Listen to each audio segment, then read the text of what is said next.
Hello guys, welcome back to my channel. आज हम करने वाले हैं लीड कोड का प्रॉब्लम नंबर 37 सुडोकू सॉल्वर। तो इस प्रॉब्लम में क्या है, पहले प्रॉब्लम स्टेटमेंट को समझ लेते हैं। प्रॉब्लम स्टेटमेंट ये है कि इसके अंदर हमें एक ग्रिड दिया हुआ है और ये ग्रिड क्या है, फिक्स साइज़ का है। 9x9 का ग्रिड है। आपने सुडोकू गेम खेला ही होगा। तो सुडोकू गेम के रूल्स क्या होते हैं इस गेम को खेलने के। ऐसे आपको एक बॉक्स दिया होता है और आपको इसके अंदर नंबर्स फिल करने होते हैं। कौन से नंबर? इसके अंदर आते हैं 0 to 9 तक नंबर्स। ठीक है, सॉरी 1 to 9 तक नंबर्स आते हैं। तो आपको ये इंश्योर करना होता है ना फिल करते वक्त, कि आप अगर इसमें फिल कर रहे हो, मान लो अगर आप इसके अंदर फिल कर रहे हो, तो इस रो में और इस कॉलम, इसके कॉलम में कोई भी नंबर ऐसा नहीं होना चाहिए जो आप यहाँ पे डालने वाले हो। ठीक है, अगर यहाँ पे आप 4 डालने वाले हो, 5 डालने वाले हो, तो ये इस पूरे रो और पूरे कॉलम में नहीं होना चाहिए। ठीक है ना। और आपको ऐसे ही करते करते ये सारी रो, सारे कॉलम 1 to 9 तक के नंबरों से भरे होने चाहिए और किसी भी रो या कॉलम में डुप्लीकेट एलिमेंट नहीं होना चाहिए। ठीक है, वैसे 9 है, 8 है, 6 है, तो यहाँ पे 9 8 6 नहीं आ सकते। यहाँ पे 5 है, 3 है, 9 है, तो 9 8 6 5 3 तो यहाँ पे नहीं आ सकते। ऐसे ही कुछ पैटर्न्स फॉलो करते हुए ये पूरा ग्रिड भर जाता है। और एक लास्ट कंडीशन और है इसके अंदर, कि इसमें ना आपके पास देखो सब ग्रिड्स भी बनी होती हैं। जैसे ये 3x3 की ग्रिड है, ये 3x3 की ग्रिड है, ये एक 3x3। ऐसी 3x3 की इसके अंदर कितनी ग्रिड्स बन रही हैं? इसके अंदर टोटल 9 ग्रिड्स बन रही हैं। ठीक है, तो आप जिस भी सेल को पिक करोगे ना, मतलब उसके अंदर नंबर डालने के लिए, तो आपको ये भी इंश्योर करना है कि उसके सब ग्रिड के अंदर, वो जिस भी ग्रिड में है उसके सब ग्रिड के अंदर रिपीटेशन ना हो, कोई भी एलिमेंट उसके ऐसा ना हो, क्योंकि सब ग्रिड के अंदर भी क्या करना है, 1 to 9 तक के एलिमेंट्स को फिल करना है। तो आपको प्रॉब्लम स्टेटमेंट अच्छे से समझ में आ गई होगी। अब देखते हैं कि इस प्रॉब्लम को हम सॉल्व कैसे करने वाले हैं, सुडोकू को सॉल्व कैसे करने वाले हैं। अब ये प्रॉब्लम आपको देख के भी समझ में आ रहा होगा, ये problem for sure back tracking का प्रॉब्लम है और बहुत पॉपुलर प्रॉब्लम है, सुडोकू सॉल्वर और एन क्वींस। ठीक है, तो इसमें करना क्या होता है बैक ट्रैकिंग में, हमारे पास बैक ट्रैकिंग का बहुत सिंपल कॉन्सेप्ट है कि सारी पॉसिबिलिटीज़ को चेक करना होता है, all possibilities, checking for all possibilities. तो हम क्या करेंगे, कैसे करेंगे इसके अंदर बैक ट्रैकिंग? जैसे मान लो यहाँ पे 5 है, 3 है, तो हमें इसको कुछ नहीं करना है। यहाँ पे जहाँ पे डॉट है, ठीक है, डॉट है ना, वहाँ पे हमें नंबर को फिल करना है। तो क्या फिल करेंगे, हम 1 to 9 तक के नंबर्स को फिल कर सकते हैं। तो हम इसके ऊपर जाएंगे और देखेंगे क्या हम इसके ऊपर 1 फिल कर सकते हैं। तो देखो इसके रो में क्या 1 है, इसके कॉलम में क्या 1 है, या इसकी ये सब ग्रिड के अंदर कोई भी एलिमेंट 1 है। देखो कोई सा भी नहीं है, तो यहाँ पे 1 को फिल कर देंगे। मान लो हमने यहाँ पे 1 फिल कर दिया। अब इसके बाद क्या करेंगे, अगले पे जाएंगे, फिर देखेंगे यहाँ पे हम क्या फिल कर सकते हैं। 1 फिल कर सकते हैं क्या? नहीं फिल कर सकते, ये तो इसकी रो में है, कॉलम में भी है। 2 फिल कर सकते हैं, हाँ 2 फिल कर सकते हैं, क्योंकि ना रो में है, ना कॉलम में है, और ना इसकी सब ग्रिड में है। ठीक है, तो यहाँ पे 2 फिल करके आगे बढ़ो। फिर यहाँ पे चलेंगे, यहाँ पे 1, चलो यहाँ पे कर ही देता हूँ मैं। फिर यहाँ पे देखेंगे, यहाँ पे 1 फिल कर सकते हैं क्या?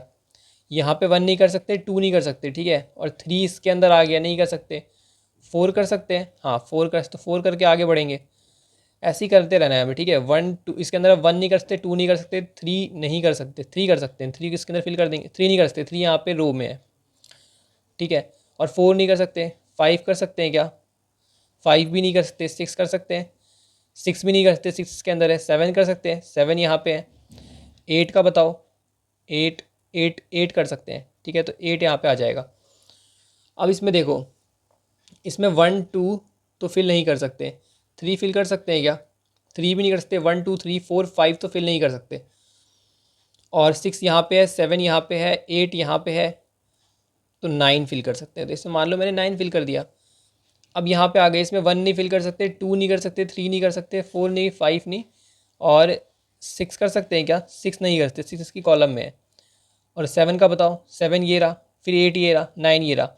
तो इसके पास, हम इसी को खोज रहे थे तब से, इसके पास कोई सी भी पॉसिबिलिटी नहीं बची है। ये 1 to 9 तक में कोई भी नंबर नहीं ले सकता। तो ये हम यहाँ पे आके क्या हो गए, यहाँ पे आके हम स्टक हो गए हैं कि यहाँ पे हमें कोई भी सोल्यूशन नहीं मिल रहा है। ये पैटर्न फॉलो करके हमें कोई भी सोल्यूशन नहीं मिल रहा। तो हम बैक ट्रैक करेंगे। यहाँ से बैक ट्रैक करने का मतलब क्या है, पिछले वाले पे जहाँ पे हमने भरा था वहाँ पे जाएंगे। यहाँ पे भरा था, यहाँ पे फिल किया था, यहाँ पे 9 पे। ठीक है, तो यहाँ पे 1 to 8 तक तो फिल नहीं कर सकते थे, 9 फिल कर सकते थे, और 9 को भी हम कह रहे हैं नहीं करना, तो इधर भी हम डॉट लगा देंगे, बैक ट्रैक हो जाएगा। यहाँ पे भी डॉट। फिर हम इस पे आएंगे, इसको बोलेंगे कि 8 फिल किया है ना, 7 तक तो नहीं कर सकता था ये, क्योंकि हम सीक्वेंस वाइज चल रहे हैं। और 8 नहीं कर सकता क्योंकि 8 से पैटर्न मैच नहीं हो रहा है। तो हम यहाँ पे क्या फिल करवाएंगे, 9 फिल कर सकते हैं क्या यहाँ पे हम 9 फिल करवा देंगे। तो इसी को बैक ट्रैकिंग बोलते हैं। जो आप पीछे आकर नंबर्स को चेंज करके आप डॉट लगा रहे हो ना, जैसे आप आगे जाते हुए नंबर्स को डाल रहे हो, फिर आप देख रहे हो यार आगे जाने की तो अब कोई पॉसिबिलिटी बची ही नहीं है, अब तो कोई भी ऐसा पैटर्न एग्जिस्ट ही नहीं करता जो पीछे वाले नंबर्स को बिना बदले मैं आगे चला जाऊँ, है ना। तो आप पीछे आकर नंबर्स को बदलते हो। कैसे बदलते हो, ये काम कैसे होता है, जब आपका रिकर्जन होता है ना, तो रिकर्जन की कॉल, जैसे कॉल स्टैक जो बनती है, तो ये क्या होता है, रिकर्जन पहले ऐसे से चलता है, फिर उसके बाद जब वो वापस आता है तो वापस आते हुए आप ये चेंज करते हो। ये मैं आपको अच्छे से कोड में समझाऊंगा तो आपको समझ में आएगा। अभी यहाँ पर देखो, यहाँ पे 9 है, और फिर यहाँ पे, चलो यहाँ पे आ गए, फिर यहाँ पे क्या फिल कर सकते हैं, यहाँ से 1 to 7 तक तो देखो नहीं फिल कर सकते हैं। उसके बाद 8 फिल कर सकते हैं क्या, 8 नहीं कर सकते, 8 देखो यहाँ पे है, और 9 भी नहीं कर सकते, तो इसके लिए तो सारी पॉसिबिलिटी दोबारा बैक ट्रैक करेंगे। इससे हटाओ यहाँ पे डॉट लगाओ, इसके पास भी 1 to 9 तक में कोई भी ऐसा नंबर नहीं जो फिल करने पे आगे का पैटर्न भी फिल हो जाए। फिर हमने किसको फिल किया है, इसको फिल किया है, फिर इसको हटाएंगे और 5 के लिए चेक करेंगे, 6 के लिए चेक करेंगे। तो ऐसे ही करते करते ना हम पूरी ग्रिड के ऊपर चेक कर लेंगे, ठीक है ना। क्या पता यहाँ पे आने के बाद भी बैक ट्रैकिंग करनी पड़ जाए और ये सारी चीज़ें बैक ट्रैक हो जाए, है ना, कुछ भी हो सकता है। तो इसको ऐसे मैनुअली ड्राई रन करना तो पॉसिबल नहीं है, पर एक हाई लेवल आइडिया लेकर चलेंगे इसके अंदर कि हम आगे जा रहे हैं और फिर हमें पीछे आना पड़ रहा है चेंजेस को परफॉर्म करने के लिए, ताकि जो हमारा पैटर्न है वो हमें एक सही आंसर तक लेकर जाए। हम नॉर्मली भी क्या करते हैं, अच्छा बैक ट्रैकिंग का आइडिया आया कैसे होगा, हम नॉर्मली भी क्या करते हैं, जस्ट फिल कर करके चेक करते हैं, है ना, कि यहाँ पे 4 रख देते हैं, यहाँ पे 5 रख देते हैं, यहाँ पे 6 रख देते हैं, फिर देखते हैं कि यार कोई पैटर्न बन नहीं रहा, तो हम नंबर को क्या करते हैं, चेंज करके देखते हैं। यहाँ पे हम वही काम सीक्वेंशियली कर रहे हैं, ऑर्डर में कर रहे हैं, ठीक है। तो देखते हैं, अब बैक ट्रैकिंग आपको समझ में आ गई इसमें कैसे होगी, और इसमें हमें सारी पॉसिबिलिटीज़ को चेक करना है, ये भी आपको समझ में आ गया कि हम कैसे करने वाले हैं। तो अब स्टेप बाय स्टेप समझते हैं इसकी अप्रोच को। सबसे पहले तो मैं ये चेक करूँगा, है ना, सबसे पहले तो मैं ये देखूँगा, अच्छा ये चेक करते करते अगर यहाँ पे आ गया आउट ऑफ बाउंड हो गया, मतलब j इक्वल टू 9 हो गया, j मैक्स कहाँ हो सकता है, j मैक्स 8 हो सकता है।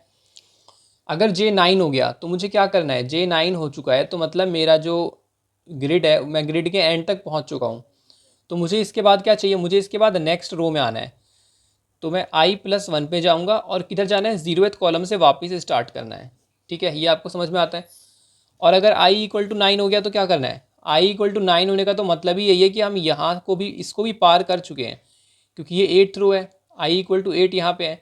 अब अगर i इक्वल टू 9 हो गया तो मतलब ये सब फिल हो चुका है, क्योंकि ये आगे बढ़ेगा ही नहीं जब तक ये सारा फिल ना हो जाए हमारे सारे रूल्स को फॉलो करते हुए, ठीक है। तो यहाँ पे अगर i9 आ गया तो ट्रू रिटर्न कर देंगे कि हाँ भाई ट्रू है, हमारा जो ग्रिड है वो फिल हो चुका है। और ये कैसे चेक करेंगे, अब हर एक पे, जैसे मान लो हमें k इक्वल टू 1 to 9 तक चीज़ें फिल करनी है, कि यहाँ पे 1 to 9 तक को फिल करके देखेंगे कि आ रहा है या नहीं आ रहा, 1 to 9 को, 1 to 9 को, ऐसे ही हर एक पे 1 to 9 तक फिल करेंगे। तो ये हम कैसे इंश्योर करेंगे कि हम जो फिल कर रहे हैं वो लाइक राइट, वो मतलब कोलैप्स नहीं कर रहा, डुप्लीकेट नहीं हो रहा, वो सारे सुडोकू के रूल्स को फॉलो कर रहा है। तो इसके अंदर हम एक फंक्शन बना लेंगे, इस वैलिड सुडोकू, ठीक है। ये हमें बताएगा कि वैलिड है कि नहीं। यहाँ पे जैसे मान लो हमें 2 डालना है, तो यहाँ पर 2 डालना वैलिड है या फिर नहीं है, ये हमें इस वैलिड सुडोकू फंक्शन बता देगा, उसकी टेंशन भी नहीं लेनी हमें। तो देखते हैं कि इसको हम इम्प्लीमेंट कैसे करने वाले हैं। आपको बैक ट्रैकिंग का लॉजिक यहाँ पे क्लियरली समझ में आ गया होगा। देखो हमारे पास ये फंक्शन, जो गिवन फंक्शन है वो है सॉल्व सुडोकू, ठीक है। तो मेरे पास बोर्ड है जिसके अंदर सारे के सारे कैरेक्टर्स हैं, कैरेक्टर मैंने अभी देखा, बताया आपको कि 1 to 9 तक कैरेक्टर्स हैं और बाकी डॉट लगे हुए हैं वहाँ पे, डॉट मतलब ब्लैंक स्पेस है। और यहाँ पे सुडोकू को मैंने कॉल कर दिया, ठीक है। ये सुडोकू क्या करेगा, सुडोकू फिल करने का काम करेगा, सुडोकू मेन काम जो है फिल करने का करेगा। और ये आई जे मैंने क्या पास किया, आई जे कि भाई 0,0 से शुरू हो जाना, ठीक है, 0,0 से शुरू हो जाना और 8,8 तक चले जाना, ठीक है, पूरी ग्रिड को फिल करते हुए।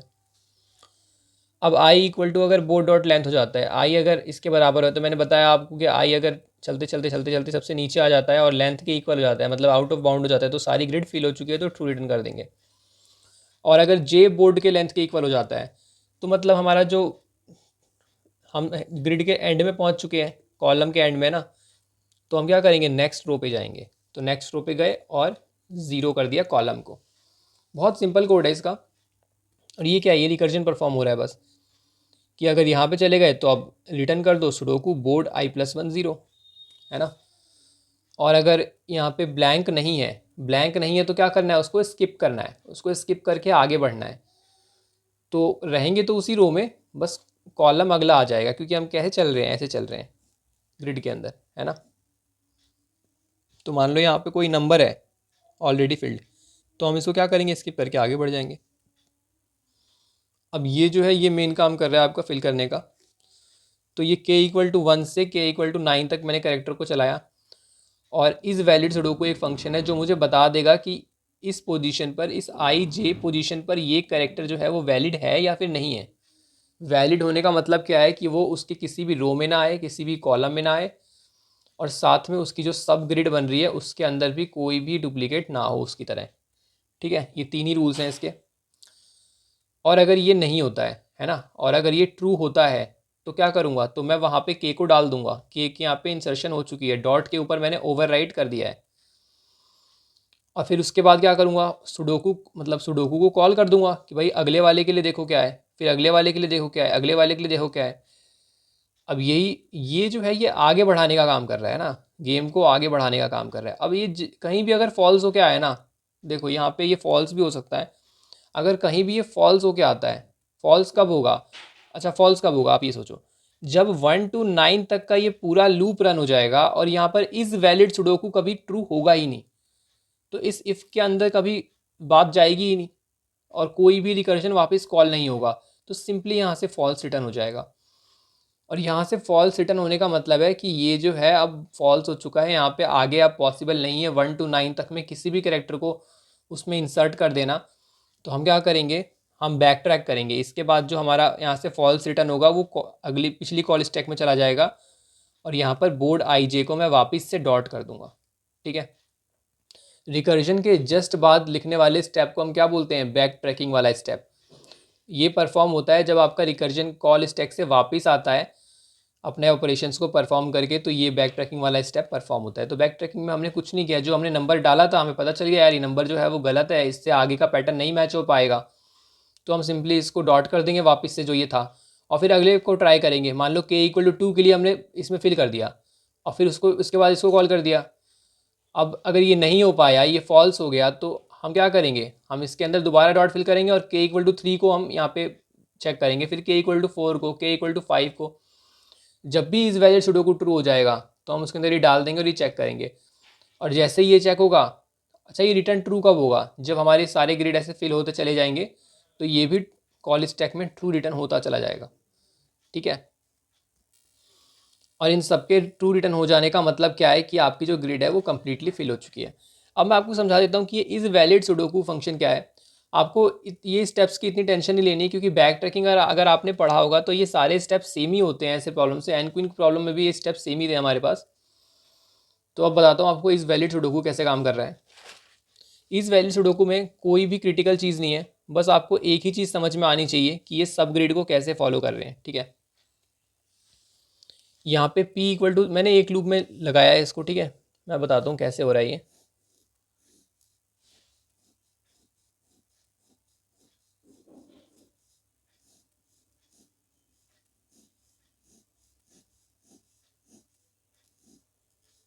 ठीक है, तो मान लो मैं इस वाली ग्रिड पे हूँ।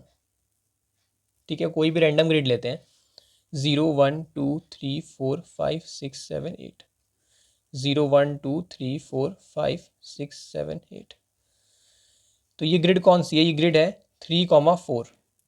ठीक है, तो मुझे चेक क्या करना है, मेरा टारगेट क्या है, मेरा टारगेट है कि इस कॉलम में और इस रो में कोई भी वो एलिमेंट ना आए जो मैं डालने वाला हूँ। मैं के को डालना चाहता हूँ, तो के इनमें से किसी में भी ना हो। और इसकी सब ग्रिड कौन सी होगी, सब ग्रिड होगी, यहाँ से बनाओ 3 3 के ग्रिड्स। देखो तो इसकी सब ग्रिड हो गई, ये दिख रहा है आपको, ये सब ग्रिड हो गई इसकी। ठीक है, तो इसकी सब ग्रिड में भी कोई भी इसकी तरह एलिमेंट नहीं आना चाहिए जो मैं के डालने वाला हूँ। तो एक लूप रन करेंगे, है ना, p=0 से p=9 तक, क्योंकि ये सारे 0 से 8 0 से 8 ही हैं।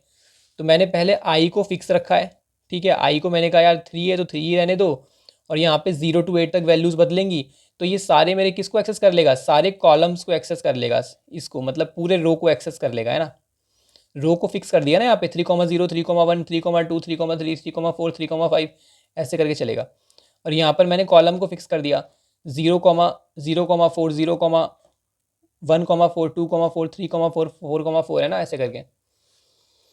तो अगर इनमें से कोई सा भी के इक्वल है तो फॉल्स रिटर्न कर दो, ठीक है। अब मैंने सब रो को कैसे एक्सेस किया, सब कॉलम को कैसे एक्सेस किया, इस पे आ जाओ। यहाँ पे मेरा जो आई है वो 3 है, जे जो है वो 4 है, ठीक है। आई 3 है और जे क्या है, जे हमारा 4 है, और जो के है वो भी मान लेते हैं, या फिर के को रहने दो, के को तो मानने की ज़रूरत है ही नहीं। पी जो है वो 0 to 8 तक चल रहा है, ठीक है। यही तीन चीज़ें इसके अंदर यूज़ हो रही हैं। अब मैंने क्या बोला, मैंने बोला 3 3 के पेयर्स बना लो। अगर आपने मेरी वैलिड सुडोकू वाली वीडियो देखी होगी तो आपको पता होगा 3 3 के पेयर कैसे बनेंगे, सिंपली i/3 करके। अगर आप किसी को 3 से डिवाइड या किसी भी नंबर से डिवाइड करते हो तो उसका मतलब ये होता है कि आपने ग्रुपिंग कर दी है। आई को अगर आप 4 से डिवाइड करो तो 4 4 के ग्रुप बनेंगे, है ना। अगर आपने 3 से डिवाइड किया तो 3 3 के ग्रुप बन रहे हैं। तो ये आपके 3 3 के ग्रुप हो गए, ठीक है। अब ये इंटीजर डिवीजन होता है, तो अगर 4/3 करोगे तो भी एक आएगा, 5/3 करोगे तो भी एक आएगा, और 3/3 करोगे तो भी एक आएगा, है ना। ये हुआ इसके पेयर बनने का मतलब कि ये कंप्लीटली 0 को रिप्रेजेंट करेगा, ये 1 को, ये 2 को, ठीक है। अब मैंने क्या किया, ये वाला सेल है ना, तो यहाँ पे मुझे एक्सेस करना है, तो मुझे यहाँ से, है ना, मैं इसको थोड़ा बाहर निकाल लूँ क्या, मैं इसको बाहर निकाल लेता हूँ, आपको ज़्यादा समझ में आएगा। हाँ देखो, अब मान लो ये मेरे पास एक इंडिविजुअल ग्रिड है, तो मैं इसको कैसे कैसे इसको मतलब एक्सेस कर सकता हूँ। तो मैं 0,0 है, 0,1 है, 0,2 है, ठीक है। फिर 1,0 है, 1,1 है, 1,2 है, ऐसे करके, है ना। तो इसमें 3 एलिमेंट्स हैं। तो अगर मैं एक p=0 से p=8 तक का लूप रन कर रहा हूँ, और मुझे इस p की हेल्प से इसको एक्सेस करना है, तो मैं ये नहीं कह सकता कि p/3 और p×3 ये हो जाएगा इसका रो और ये हो जाएगा इसका कॉलम। बिल्कुल कह सकता हूँ। कैसे, देखो, अब जब p 0 होगा तो 0/3 0 आएगा p=0 होने पे, और 0×3 0 आएगा, ठीक है। p=1 हो जाएगा तो 1/3 0 आएगा, 1×3 1 आएगा। p=2 हो जाएगा तो 2/3 0 आएगा, और 2×3 2 आएगा। तो ध्यान से देखोगे ना, तो 0,0 0,1 0,2 एक्सेस कर रहे हो आप, है ना। फिर p=3 पे आ जाओ, 3/3 क्या हो जाएगा 1। अब देखो रो जो है वो आगे बढ़ गया है, और 3×3 क्या हो जाएगा 0, तो 1,0 1,1 1,2 ऐसे करके आप सबको एक्सेस कर पा रहे हो, ठीक है ना। तो ये चीज़ आपको याद रखनी है कि p/3 और p×3 से आप एक्सेस कर सकते हो। तो आपने इसको तो एक्सेस कर लिया, पर यहाँ पर क्या हो रहा है, यहाँ पे हर एक सब ग्रिड के लिए क्या हो रही है, शिफ्टिंग हो रही है। कितने की शिफ्टिंग हो रही है, देखो यहाँ से अगर मुझे शुरुआत करनी है तो मैं जानता हूँ कि ये जो मेरा एलिमेंट है ना, ये 3,3 है, ये 0,0 नहीं है। तो मुझे इसमें क्या ऐड करना पड़ेगा, मुझे इसमें ऐड करना पड़ेगा इसके ऊपर वाले ग्रिड के एलिमेंट्स और इसके पीछे वाले ग्रिड के एलिमेंट्स, तभी तो मैं इस इंडेक्स तक पहुँच पाऊँगा। तो यहाँ पर p/3 p×3 क्या कर रहा है, ये वाले इंडेक्सेस ला के दे रहा है, और जो ये वाली वैल्यूज़ है ना, ये सब ग्रिड्स के लिए हैं। जैसे i/3 क्या देगा, i/3 देगा आपको, आप 0th वाले में हो, 1 वाले में हो, या 2 वाले में हो, ठीक है। तो देखो अगर आप यहाँ पे हो तो आपका जो ये 3,4 है, तो 3/3 क्या देगा आपको, 1 देगा। तो 1 × 3 = 3, मतलब इसके ऊपर 3 एलिमेंट्स हैं, ठीक है। रो के ऊपर, इसके ऊपर 3 रोज़ हैं, तो 3 + 0 तो क्या हो जाएगा, 3 हो जाएगा। और यहाँ पे इसके पीछे कितने हैं, 3 हैं, तो 4/3 भी आपको क्या देगा, 1 ही देगा, ठीक है। और 1 × 3 = 3। तो हमेशा आपको ऐसे ही परफॉर्म करना है। आपने पहले सबग्रिड को एक्सेस किया, और इस सबग्रिड के अंदर आपने इसकी हेल्प से एक एक एलिमेंट को एक्सेस कर लिया, ठीक है। तो यहाँ पे आपने बस चेक कर लिया उसके बाद कि बोर्ड सब रो और सब कॉलम जो है वो के है कि नहीं, के है तो फॉल्स रिटर्न कर दो, नहीं है अब इनमें से कहीं भी फॉल्स रिटर्न नहीं हुआ तो यहाँ पे ट्रू रिटर्न कर दो। सिंपल क्वेश्चन था ये। अब इसकी टाइम कॉम्प्लेक्सिटी की बात कर लेते हैं। देखो टाइम कॉम्प्लेक्सिटी क्या होगी आपके अकॉर्डिंग। तो यहाँ पे मैंने क्या किया है, पहले इस फंक्शन की बात कर लेते हैं, या फिर इस फंक्शन की पहले बात कर लेते हैं ना। 0 to 9 तक में लूप रन हो रहा है, 0 to 9 तक में यहाँ पे लूप रन हो रहा है, तो इस पूरे फंक्शन की जो टाइम कॉम्प्लेक्सिटी होगी मैं क्या दूँ, बिग O ऑफ 1 होगी, है ना। कांस्टेंट टाइम कॉम्प्लेक्सिटी तो होगी, कांस्टेंट टाइम्स लूप रन हो रहा है, तो एन पे तो डिपेंड ही नहीं कर रहा। और यहाँ पर देखो, यहाँ पर अब इस पे आते हैं, तो इस पे क्या होगा, अब इस पे इस वैलिड सुडोकू इसकी तो बिग O ऑफ 1 है, और ये भी 1 to 9 चल रहा है, तो इसकी भी बिग O ऑफ 1 हो गई, है ना। तो इसकी टाइम कॉम्प्लेक्सिटी क्या हो जाएगी, बिग O ऑफ 1, इस लूप की, इस कंप्लीट लूप की बिग O ऑफ 1 हो जाएगी। अब इस रिकर्जन की टाइम कॉम्प्लेक्सिटी की बात कर लेते हैं कि बार बार जो रिकर्जन कर रहा है, तो रिकर्जन कब करेगा, लाइक जब सेल एम्प्टी होगा, है ना, उसके लिए चेक कर रहे हैं। तो एक सेल जो है, एक सेल जो है अगर वो एम्प्टी होगा, इसकी बात कर लेते हैं, एक सेल अगर एम्प्टी होगा तो इसके पास कितनी पॉसिबिलिटी है, 9 पॉसिबिलिटीज़ है ना।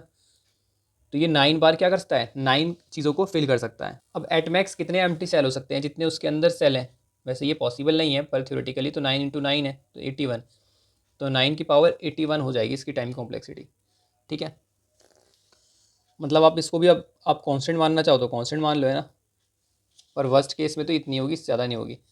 और स्पेस कॉम्प्लेक्सिटी क्या होगी, स्पेस कॉम्प्लेक्सिटी होगी इसकी बिग O ऑफ 1, कि हमने कोई भी एक्स्ट्रा स्पेस यूज़ नहीं किया। और अगर आप रिकर्जन स्पेस को कंसिडर करोगे तो उसकी जो स्पेस कॉम्प्लेक्सिटी हो जाएगी वो हो जाएगी बिग O ऑफ m।